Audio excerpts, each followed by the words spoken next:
Muy buenos días a todos, muy buenas tardes. Vamos a dar comienzo a este tercer webinar sobre metano. Primero, aclararles que contamos con servicio de interpretación simultánea español-inglés, inglés-español. Seleccionan el idioma de su preferencia en el menú vertical en su pantalla. Mi nombre es Irene Alfaro, soy directora gerente senior en Arpel y en nombre de Arpel queremos agradecer especialmente a Ipieca por la invitación a nuestra asociación para apoyar esta iniciativa tan importante para el sector en nuestra región. Ya llevamos muchísimos años de trabajo en conjunto con Ipieca y este es un ejemplo más de trabajo en conjunto. Quisiera también mencionarles que la sesión está siendo grabada y que todos los participantes van a poder interactuar con los panelistas a través de la función de Q&A de Zoom. También encontrarán el icono correspondiente en el menú vertical de su inferior de su pantalla. Sin más, le doy la palabra al moderador de esta sesión, Adam Paxi. Adelante y disfruten esta última sesión. Thank you so much. I'm Adam Pacey. I'm a methane policy advisor at Chevron and chair of the Ipieca Methane Task Force.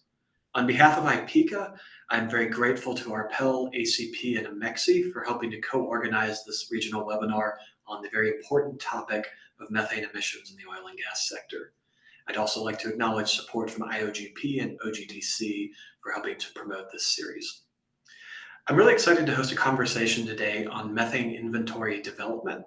It's an area where operators have been trying a number of different technologies and protocols and ways of incorporating new information into the emissions that they're reporting and trying to figure out what can work and what can scale. This is the third of a three-part webinar series. Prior webinars talked about methane source abatement and advanced technologies for detection and measurement. Recordings of each webinar will be sent out to registrants after this series ends. I'm honored today to have three experts share their practical experience on implementing technologies and programs to improve methane emissions inventories, both in the Latin America region and similar operations globally. Our first speaker today is Luciana Plint, who is a methane advisor at BP. Luciana is a PhD chemical engineer by background and has more than 20 years of experience in the oil and gas sector. She works on the team in BP that is responsible for delivering on all aspects of their methane strategy. Luciana, over to you.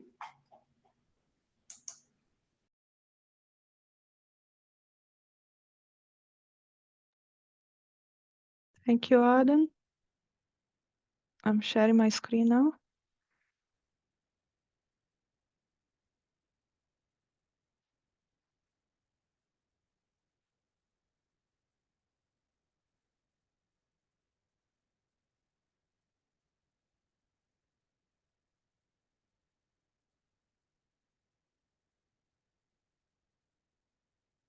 Can you please confirm that you are seeing my screen? It is not full screen, but I'm seeing the presentation on partial screen. Okay, let's see what's going on here. Apologies for that.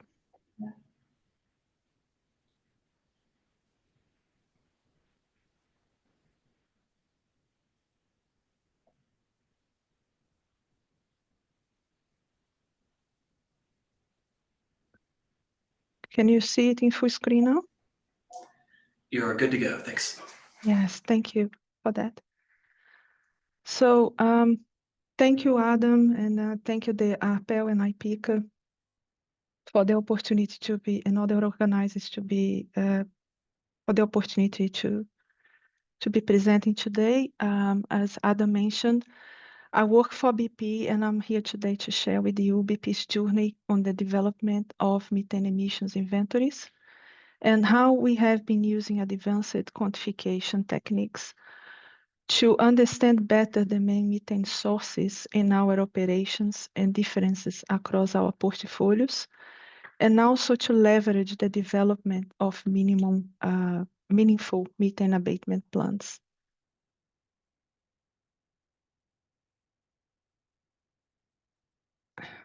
Sorry. When we say methane inventory, we need to be thinking about two things. First is the identification of methane emission sources, and quantification of the methane emissions from those sources.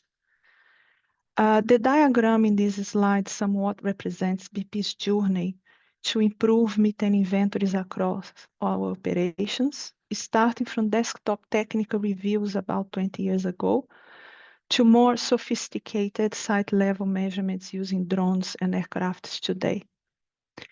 Throughout this journey, we have endorsed and have been part of methane-related initiatives, such as the OGMP Oil and Gas Methane Partnership, which we joined in 2015.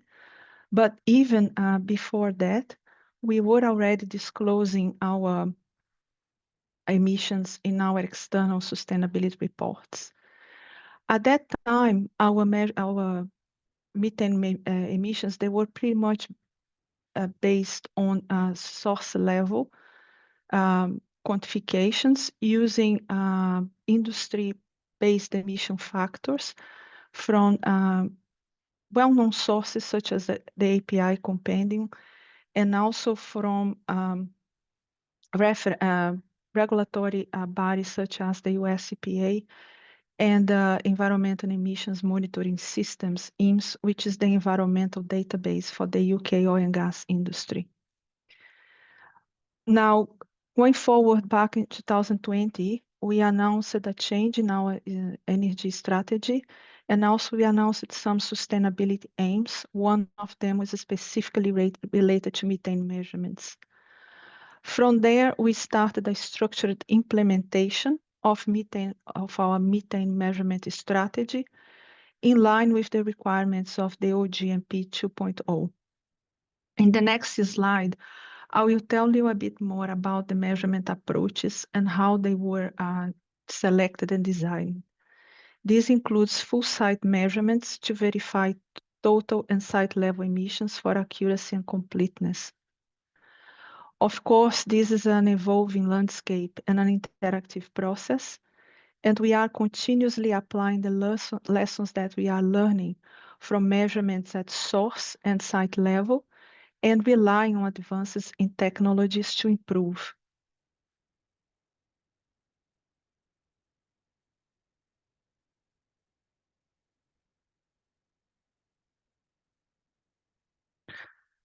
The BP approach has been on measurements of key emissions sources adapted to the different needs of onshore and offshore production in line with emerging reporting requirements. Whenever practical, the focus has been on continuous near real-time data. When we designed our measurement strategy, we used data that we had available back in 2019 to prioritize measurements and sites. On the right side of this slide, I'm showing one of the tools that we used at the time to select measurement technologies, which is basically a graph of the cumulative methane emissions versus the total installed cost. And from there, we prioritized the methane sources that accounted for approximately 8% of the methane emitted, and that coincided with 20% of the total estimated capital investment. We basically focused our resources on the biggest impacts. For our operated upstream production assets, excluding US onshore, which I'll explain in a little bit, the methane emissions distribution back in 2019 is presented on this diagram shown on the left side of the slide. For the largest source, which was flare, we installed or upgraded measurement devices and implemented a solution to determination of flare efficiency of combustion based on operating conditions of the flare and also on environmental parameters such as wind speed.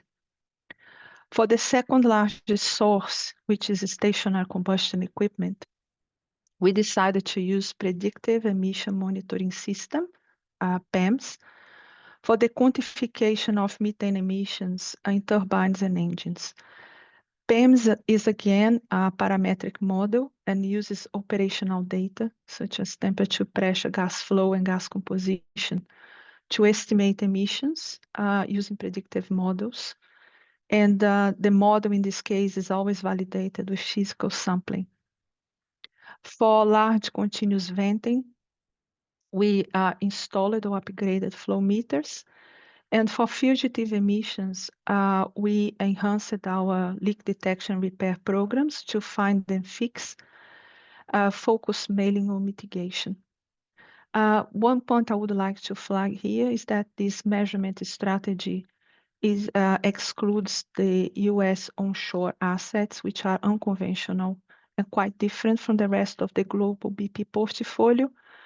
And they have their own strategic measurement approach and also specific technologies because of the differences in operations. The following slides now will present some results from across BP, each highlighting how the measurements led us to meaningful abatement plan. With continuous measurements, what we have now is a significant amount of data and knowledge to better understand what drives methane emissions in our operations, and also how we can focus on interventions that are meaningful. This particular slide summarizes learnings from continuous measurements in gas turbines. So we have here two pie charts showing data from approximately 100 gas turbines distributed across approximately 30 operated assets. All of them today, they have PEMS installed. Which segment of this pie chart represents one asset? The pie chart saying 2023 was calculated, was developed using data of methane emissions based on generic emission factors. So what you can see here is an even distribution of methane emissions, not much difference across the assets.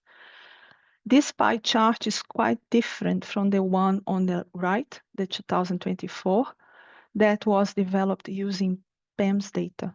So in this chart here, you can see that 3 of our assets, they comprise approximately 80% of the total methane emissions.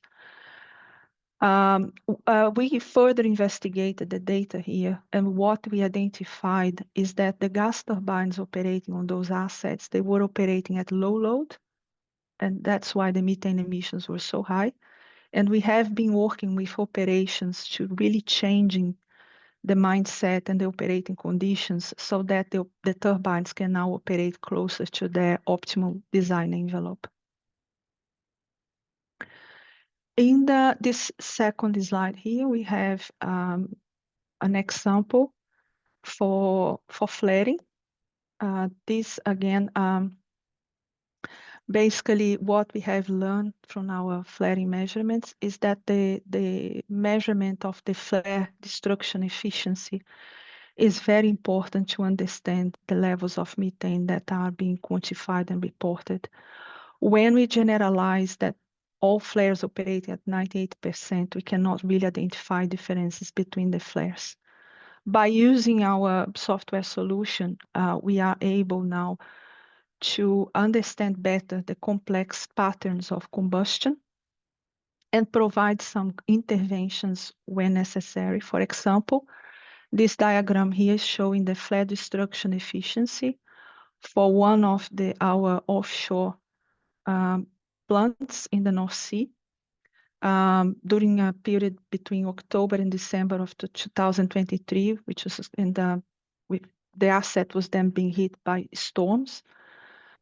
What you can see here is that the destruction efficiency here in blue, it was decreasing every time that the weather conditions were stormy. So by working with the asset or the operations team, we decided that a good intervention would be to switch from nitrogen purge to gas purge, and that actually would increase or make the combustion more stable, increasing the destruction efficiency. And what you can see here is after this switch was done, the efficiency of destruction maintained like a steady, even though the storms still continued happening. In this last slide here, I'm showing some results from some site level measurements that we have done to verify emissions that were reported at source level. And we were also looking not only to understand the completeness of the reporting, but also the accuracy of the source level surveys. So this diagram here is showing the total amount of methane, the methane rates. And the data in dark green shows the information at site level, and in light green, the information at source level. So at a total level, you can see here that there is not much difference between the emission rate, and within the bands of uncertainty, the data reconcile. However, when the data is broken down at source level, we could see some differences for venting emissions. In the case, the top-down data showed lower values than bottom-up at source level, and we are still investigating the potential issues behind this. At the process area, we identified sources that were actually not being reported before. In particular, in this case, at the same time that we executed the site level measurement, we also used OGI camera here, and we confirmed the presence of fugitive emissions and the leaks of a large fugitive leak which was fixed after the survey. So this is a good example where you can use different technologies to gather information and have a better understanding of your methane sources, and then you can do meaningful interventions here to improve the inventory. With that, I will conclude my presentation, and I would like to thank you all for listening. So, gracias, obrigada, and thank you. Adam, back to you. Thank you so much, Luciana. That's certainly a large amount of effort that BP has put in the last couple of years, and appreciate the different types of technologies you're able to talk through with us today. Next up, we have Paula Medina Gomez, who's a climate change professional at Ecopetrol. Paula is also a chemical engineer by background, but has focused on various environmental issues in the oil and gas sector over the last 18 years. In her current role, Paula leads development of Ecopetrol's corporate greenhouse gas and air emission inventories, ensuring alignment with industry best practices and standards with what Ecopetrol is reporting. Paula, over to you. Muchas gracias, Adam. Dame un segundo, voy a compartir mi presentación.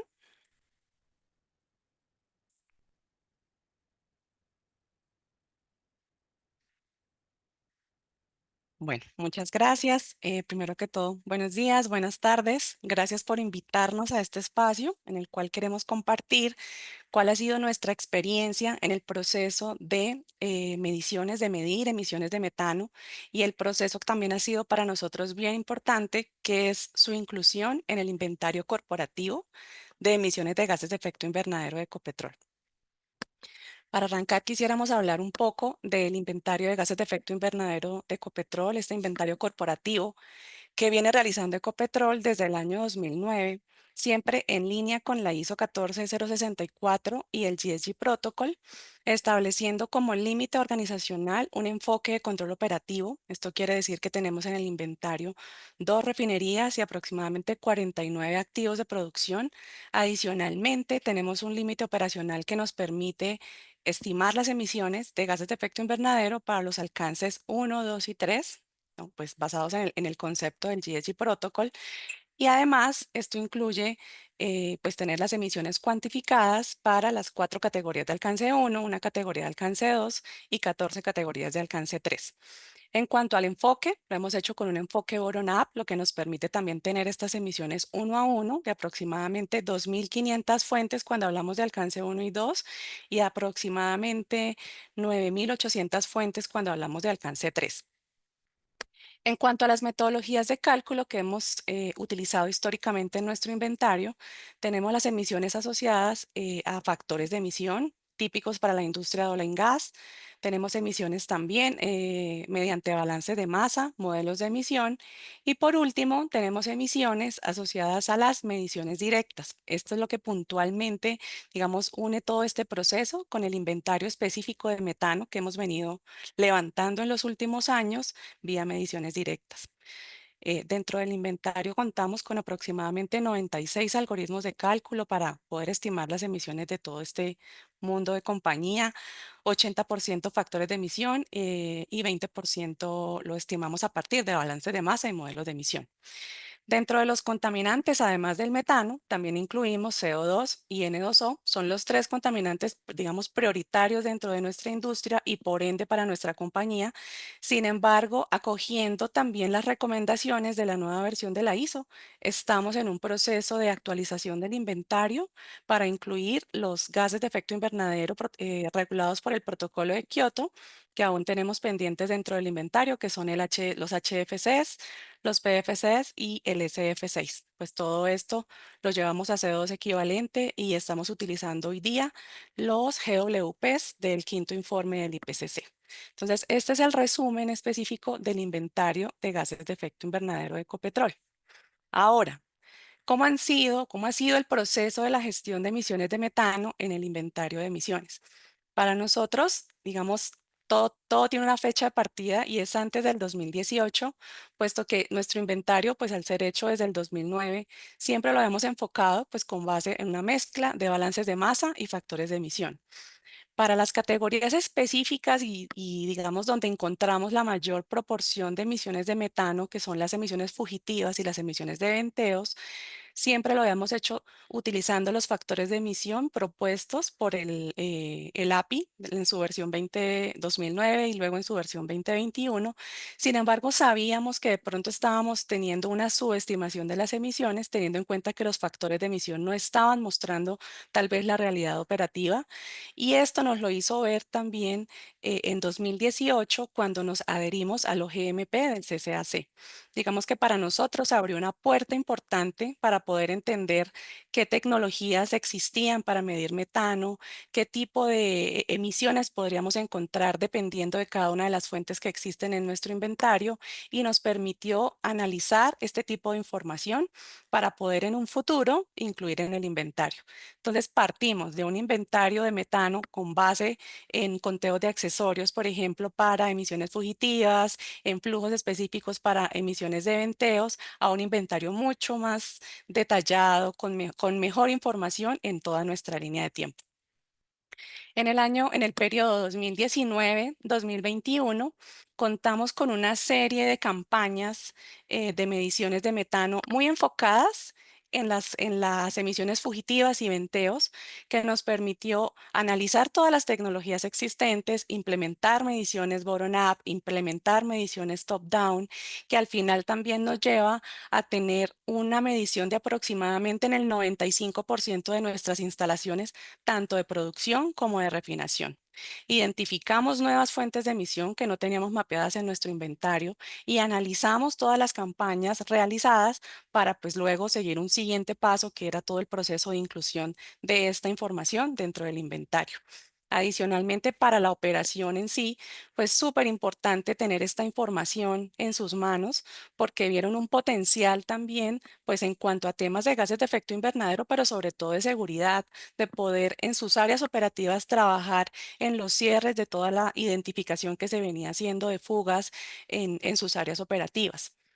Es importante mencionar que el 2019 es el año base del inventario de gases de efecto invernadero. También es un año de referencia importante para las metas de reducción de emisiones que tenemos.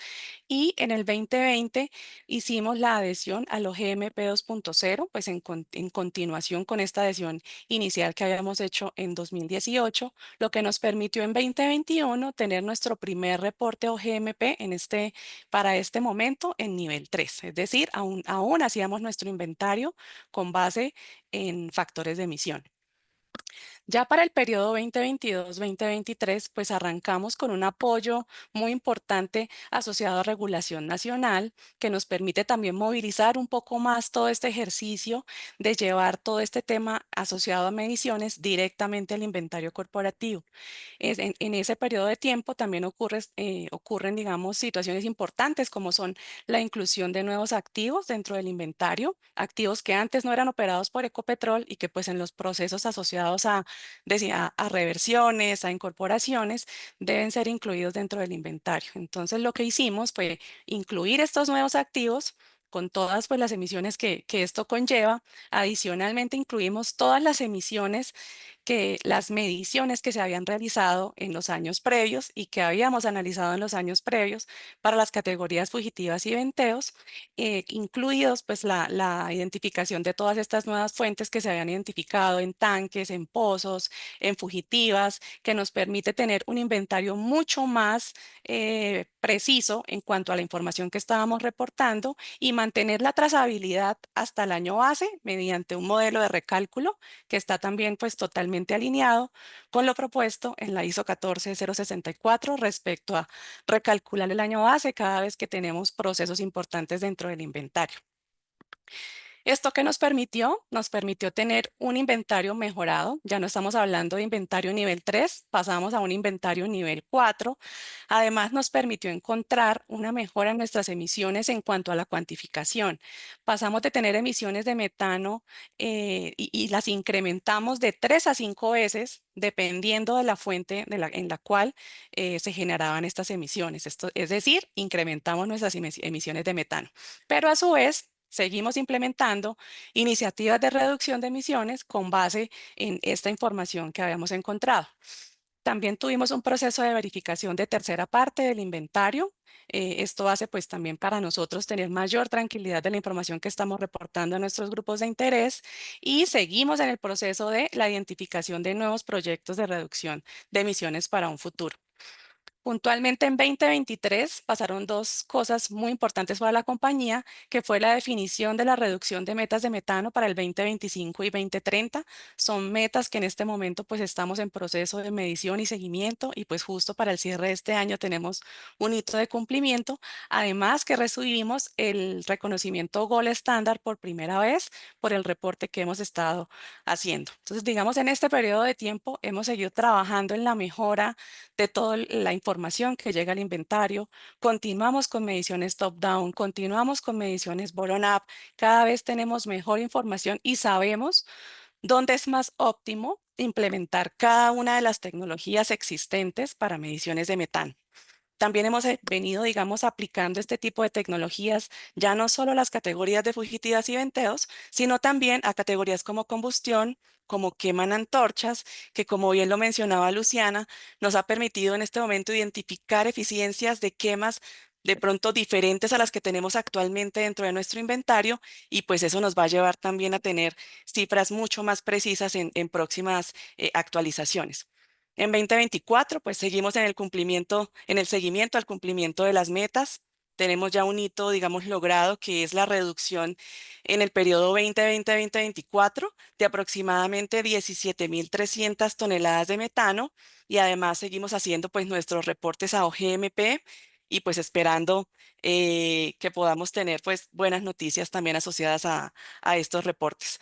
Entonces continuamos en este proceso de mejora continua. Para nosotros ha sido, digamos, un proceso bastante arduo, el tema de analizar todas las mediciones que se han venido realizando según el tipo de tecnología de la cual proviene la medición, poder cruzar esta información con la información operativa. Es un trabajo totalmente conjunto desde la gerencia ambiental y las áreas operativas para poder tener, digamos, lo mejor de los dos mundos, todo el conocimiento técnico respecto a temas de inventarios de emisiones y todo el conocimiento operativo respecto a la operación que existe en las áreas y el por qué se dan este tipo de emisiones en las áreas.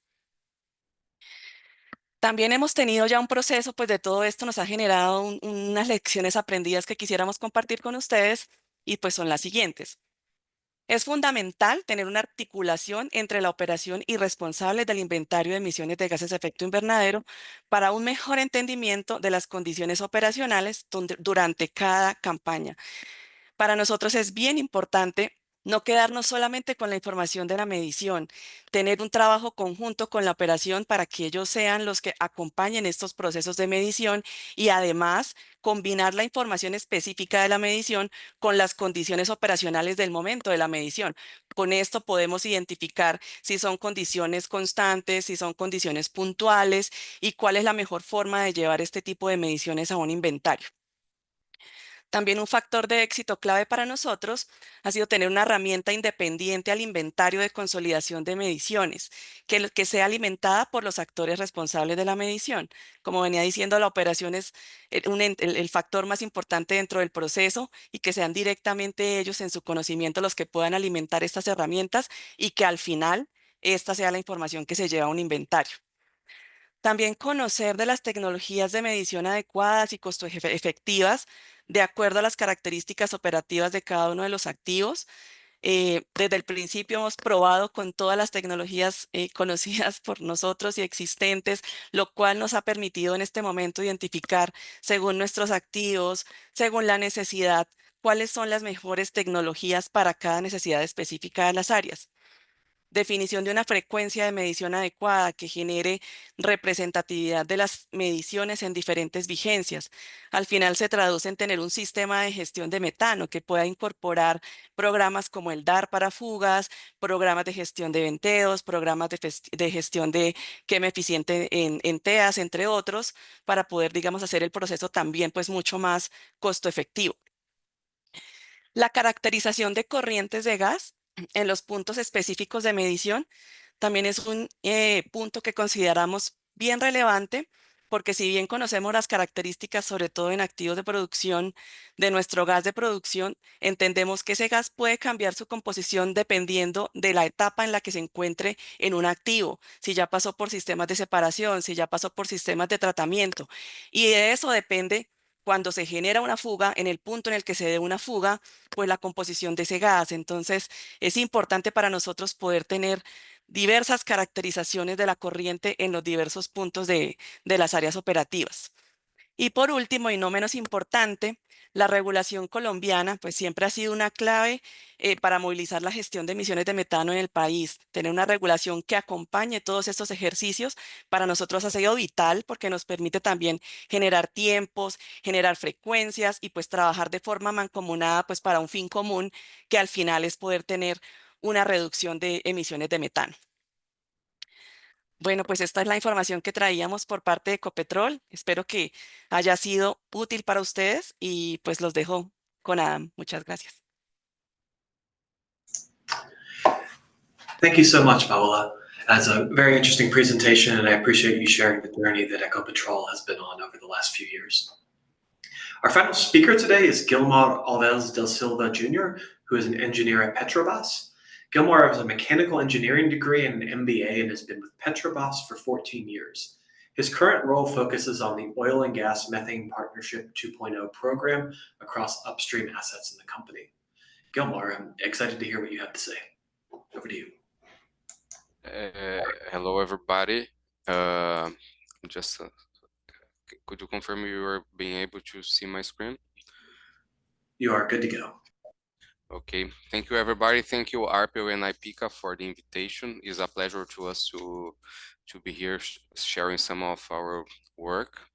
My name is Gilmar. I work in the climate area here in Petrobras, and I'm glad to show you some of our inventory development, mainly focused today on the fugitive emissions.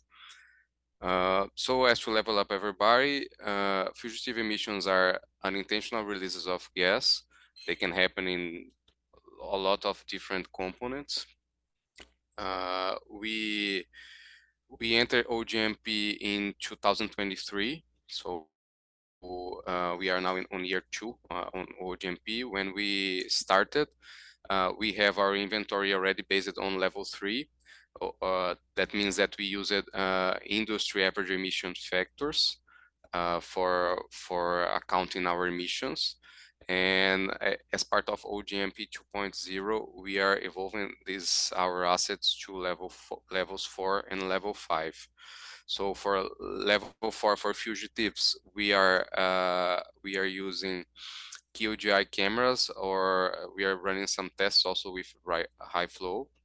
And with this, we are being able to develop our specific emission factors.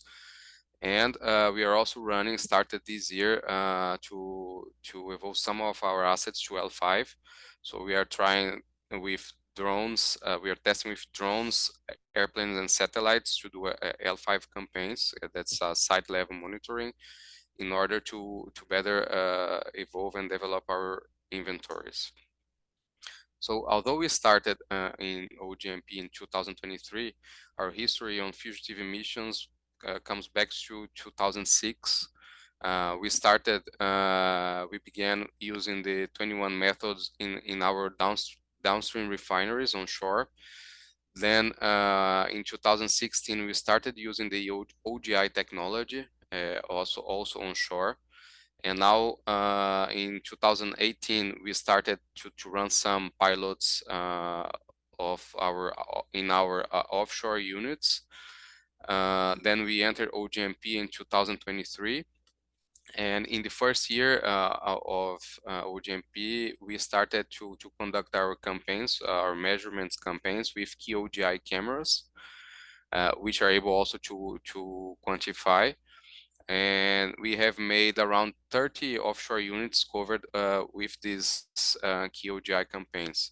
So most of our assets are in upstream, and they are all offshore. What makes our life a little bit challenging due to logistics and people on board availability, for example. So last year we ran around 30 units to doing L4 surveys for venting, fugitives, and flaring. And by this year, our intention is to have all our operated assets covered by L4 measurements using key OGI campaigns. And we are also conducting some repair campaigns in order to reduce the emissions that we found in the past surveys. So from next year ahead, we intend to do yearly campaigns and LDAR campaigns focused on reduction of our methane emissions. So basically, we are using key OGI cameras. We have 3 different manufacturers which we are using, and we are using the key OGI technology for fugitives. We also have some support equipment that we use during the campaigns, like gas detector, digital anemometer, the laser tape, and tablets to have the results captured. So the cameras, they are infrared cameras. They are sensitive to some specific wavelengths, and then we can see a real-time visual image that cannot be seen without this technology. So we can see this in normal mode and also in the high sensitive mode. We can capture the plumes during our surveys. During the surveys, we also are able to do the quantification. So the algorithm makes capture the plume and quantifies it. So we have average leak rates and some uncertainty related to the measurement. These fugitives, they can happen in different kind of components. So in connections, in process instruments, and when you see it with the high sensitive mode, it is much easier to see the plumes. So about a little bit sharing about the challenges and the lessons learned that we've learned with these monitoring campaigns. So the accuracy of the quantification, it depends on a clean background with thermal contrast. Sometimes it's necessary to try and to test multiple positions to get a better quantification. Vibration is a very limiting factor, so it's necessary to have a very high quality tripod to stabilize the camera during the quantification. You can do the detection walking with the camera, but when it comes to quantification, it's not possible. You need to have a very good tripod to stabilize and make it possible to quantify. The vibration of the component itself can also incorrectly after quantification. I can show here some examples. You can see the plume, for example, is here, but when you are the colors are what the camera understands that would be a plume. So that's why we say that sometimes we need to change the viewpoint, and this is sometimes quite challenging for us because our all our units, most of our units are offshore, and we have a lot of pipings and structure. It's very condensated, the complex, the environmental. And we also have seen that some of the plumes they can only be identified in high sensitive mode. So most of our surveys we use this mode to detect, and then later we go with a tripod to make the quantification.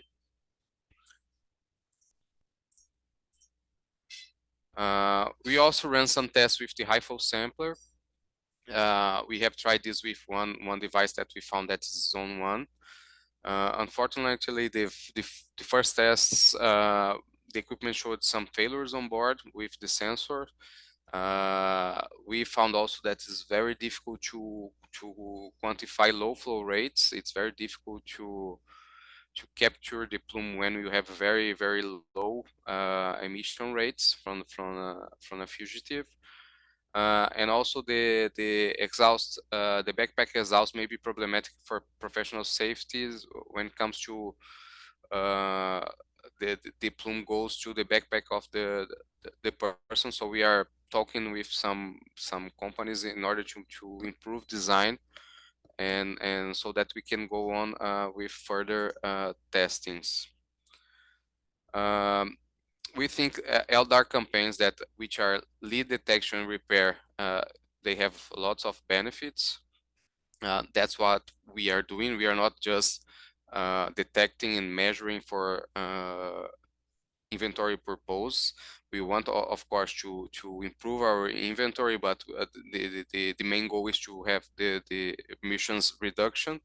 So once we detect and then we plan the repair, we have the methane emissions reduction. We also reduce the exposure of the workers to hydrocarbon vapors, and we also reduce the product loss. We reduce the gas losses in the system. So once we run the campaign, we have all the emission rates of the leaking points, and we sum up to the no leaking points. We also use a factor for the points that we didn't capture a leak with the camera. So our inventory is basically summing up leaking points and these no leaking points.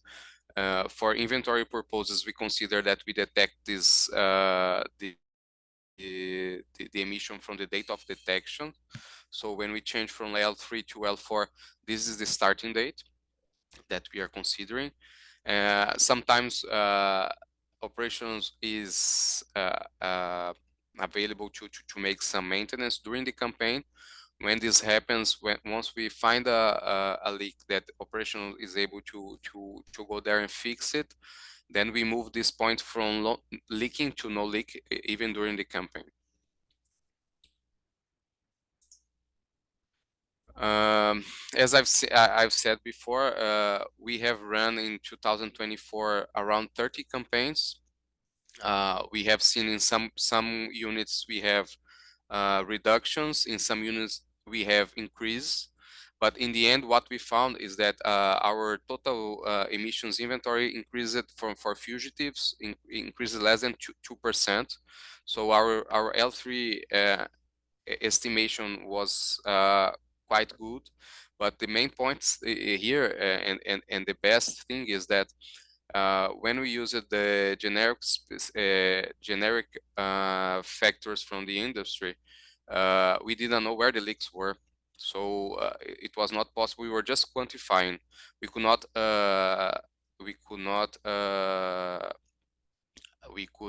repair and work on reduction. Now with the campaigns, we know exactly where leakings are happening, and we can plan and do the maintenance so that we can work on reduction from this time on. So after detecting the fugitive, we plan to do the necessary repairs.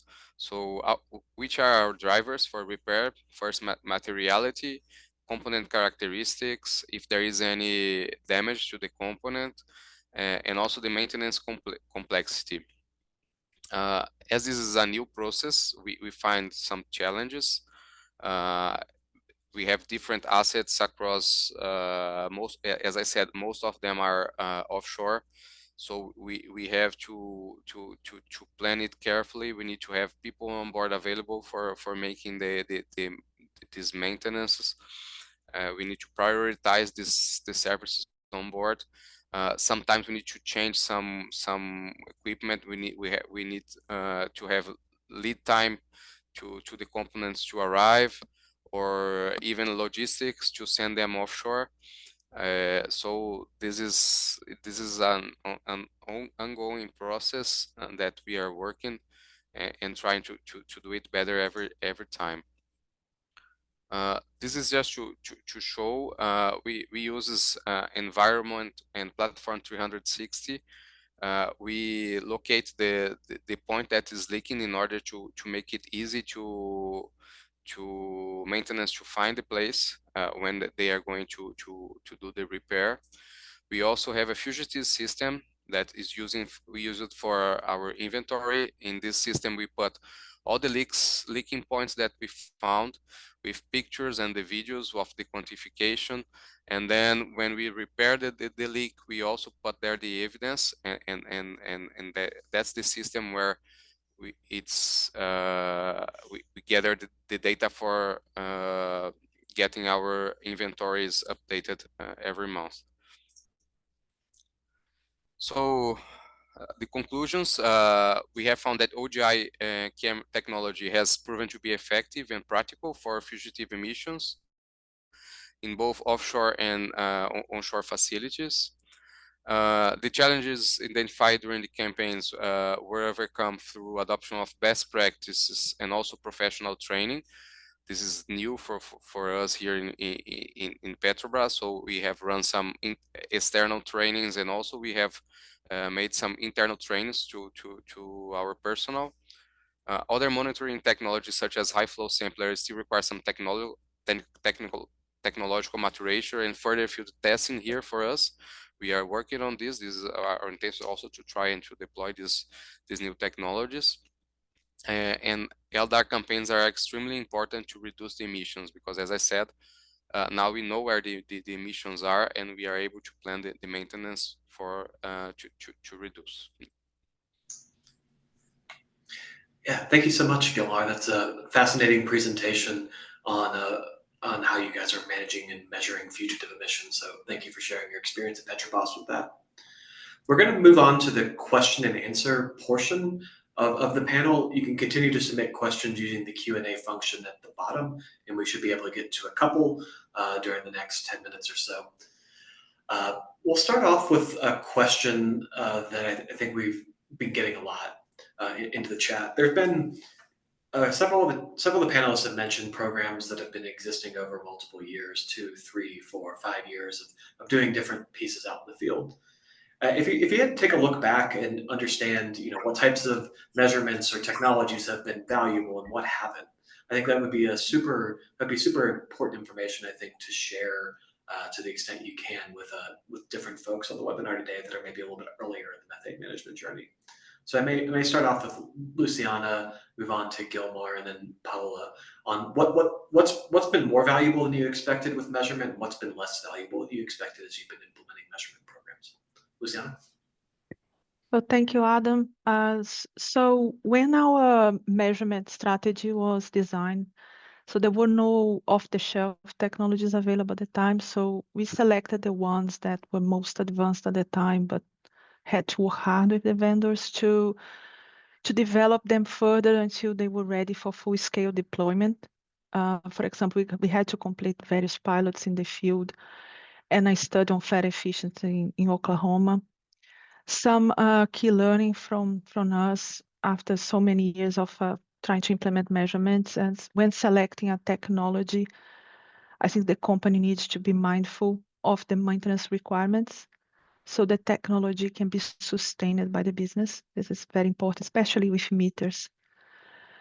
And we implemented some of the measurement solutions in all of our operated assets, excluding the US onshore, as I explained before. But while there are very strong advantages for this approach, because there is efficiency in vendor interactions and transferring learnings and knowledge across the assets, this meant that some assets benefited from the technology more than others.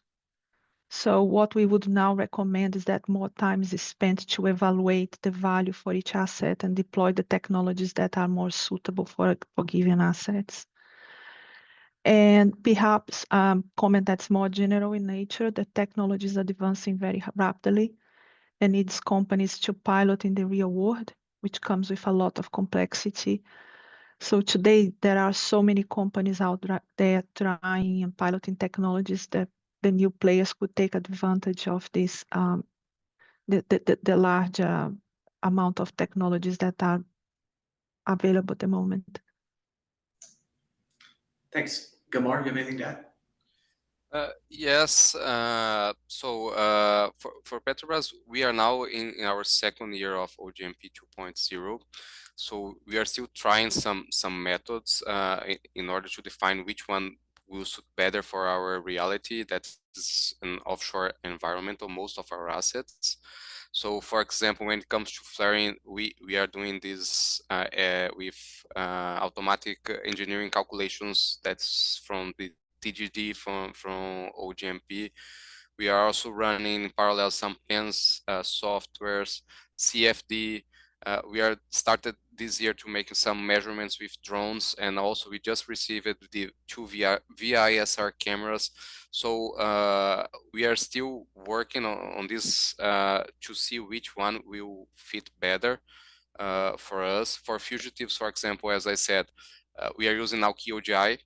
We know that there's a big uncertainty on this, but we also want to deploy the high flow. Venting, we are using process simulation. So as far as this year is the first year that we're trying to reconcile our first assets. We are running our we have run our first L5 campaigns last month. So we are receiving the data. We are analyzing the data that we got from the site level measurement with our source level, and as I said, in some cases we are trying 1, 2, 3 different methods to see which ones fits better. So I think this year it will be very important for us because it's the first year that we'll do the reconciliation process, and then we will see which kind of information, which kind of method suits better for our reality. We don't have specific preferred ones. If I could say, we are working on different types, and then we will. It's like an improvement every year. You know, we'll get the first informations, try to reconcile, and then see which one is really working or which one needs to improve. Great. Paula, do you have anything to add? Pues agregaría, muy en línea con mis compañeros de panel, para Ecopetrol en realidad el ejercicio también ha sido muy evolutivo. Hemos arrancado probando diversas tecnologías. Tampoco nos podemos casar con una única tecnología. Creemos que el secreto es tener total conocimiento de los activos, de cada uno de los activos, especialmente para nosotros, estando, digamos, segregados por toda la geografía del país. Tenemos diversas condiciones geográficas, meteorológicas, que permiten de pronto más facilidad para unas que para otras tecnologías. Así que creemos que la respuesta es ese conocimiento específico del activo, pero que al final también se da probando tecnologías. O sea, no nos podemos saltar ese paso de probar tecnologías para identificar cuál es la más adecuada para cada uno de los sitios específicos donde queremos medir. Thanks. I think that's very clear from all three panelists that this is a learning journey that folks have been on, and that there's almost no substitute for going out and trialing different things. I'll ask one final question that's a collection of things that we've received from a number of different folks who are interested in how you all think about site level technologies. There have been a number of folks asking, and we had a whole panel last week about different advanced technologies, satellites, drones, aircraft. And I think the results of that were generally there's not a one size fits all solution for different places. So I think we'll ask one final question around how do you think about technology selection for some of these site level methods of aircraft, drones, satellites, or maybe the role of those in a specific asset that you've done. I'll start with you, Paola, and then move to Luciana and then Gilmar. Gracias, Adam. Con respecto a las nuevas tecnologías y sobre todo si se trata de tecnologías top-down y bottom-up, creo que nuestro ejercicio ha sido muy enfocado en ir de arriba hacia abajo, ¿sí? Empezar con tecnologías top-down que nos permitan identificar esos grandes superemisores y empezar a bajar el nivel de escala, dependiendo de los hallazgos que se hayan podido dar en cada una de ellas. Esto nos ha dado buenos resultados, nos ha permitido pues encontrar dónde debemos hacer foco y además dónde queremos tener información más precisa, porque pues en estas tal vez mediciones de alto nivel podemos llegar a encontrar puntos, más no un dato específico, pues que al final es al que queremos llegar también para poder tener un proceso de cuantificación clara. Entonces, poder bajar en esos niveles ha sido un modelo importante para nosotros para aplicar. Great. Luciana, anything to add? Yes, I think I totally agree that there is no one technology that fits all the needs. When selecting a technology, I think we need to consider typical emission rates expected for the asset and pick the top-down technology that accordingly. So we also need to consider portfolio, for example, for the dispersed assets. Drone technology may not be practical and aircraft may be better. And then you need to look in terms of the detection thresholds as well and different sensors for drones.